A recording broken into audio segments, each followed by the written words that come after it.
সারা দেশের মতো নারায়ণগঞ্জেও জ্বালানি সংকটে বাড়ছে গ্রাহকদের দুর্ভোগ। সকাল থেকে লাইনে দাঁড়িয়েও কাঙ্ক্ষিত তেল না পেয়ে প্রায় প্রতিদিনই ঘটছে অপ্রীতিকর ঘটনা। ঘন্টার পর ঘন্টা অপেক্ষা করেও অনেককে তেল না পেয়ে ফিরে যেতে হচ্ছে। এতে সবচেয়ে বিপাকে পড়েন অফিসগামী ও কর্মজীবীরা। প্রায় প্রতিদিনই এমন বিড়ম্বনায় বাড়ছে ক্ষোভ।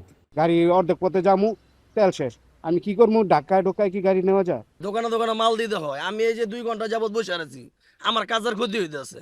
এখনো কি তেল আমি আরো 1 ঘন্টা পাবো কিনা সন্দেহ আছে। প্রচুর মোটরসাইকেল সামনে, প্রতিদিন আমাদের কর্মঘন্টা নষ্ট হচ্ছে এবং মাত্র 200 টাকা করে তেল দিচ্ছে।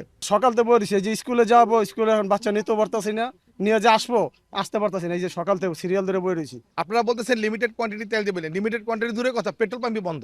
বর্তমানে পাম্পগুলোতে মোটরসাইকেলে সর্বোচ্চ 250 টাকা এবং প্রাইভেট কারে 1000 টাকার তেল সরবরাহ করা হচ্ছে। এতে দিন শেষে ফের দাঁড়াতে হয় লাইনে।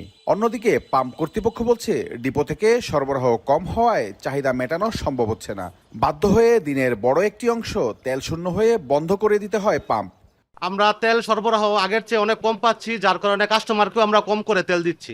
ওইখানে সিরিয়াল আছে, লাইন মেনটেন করতে হয়, লোড লইতে হয়, বিভিন্ন প্রসেস আছে, ইনভয়েস করতে হয়। আমি যদি 6000 পাই, আমি 15000 করতে পেরেছি। জ্বালানির এমন সংকটকালে তৎপরতা বাড়িয়েছে অসাধু ব্যবসায়ীরা। রাতের আধারে অবৈধ মজুত করছে তেল। সম্প্রতি প্রশাসনের বেশ কয়েকটি অভিযানে উদ্ধার করা হয় হাজার হাজার লিটার জ্বালানি। অবৈধ মজুত ঠেকাতে বাধ্য হয়ে জেলার 63টি পাম্পে ট্যাগ অফিসার নিয়োগ দিয়েছে সরকার। ডিপ স্টক থেকে তাদের মজুদ থেকে যাচাই করা, স্টক যাচাই করা, ইনভয়েস যাচাই করা এবং অগ্রিম যে পে অর্ডার, এই পে অর্ডারগুলি তাদের আছে কিনা, তাদের সরকার কর্তৃক তাদের যে নির্দেশনা মোতাবেক তাদের অনুমোদন আছে কিনা এবং অবৈধভাবে কোথাও তাদের সংরক্ষণ আছে কিনা, এই নির্দেশনা মোতাবেক প্রতিদিন আমরা মনিটরিং করি। দ্রুত সরবরাহ স্বাভাবিক না হলে সংকট আরও বাড়তে পারে বলে আশঙ্কা ভুক্তভোগীদের। পাশাপাশি অবৈধ মজুদ ঠেকাতে প্রশাসনকে আরও নজরদারি বাড়ানোর দাবি জানিয়েছেন সাধারণ গ্রাহকরা।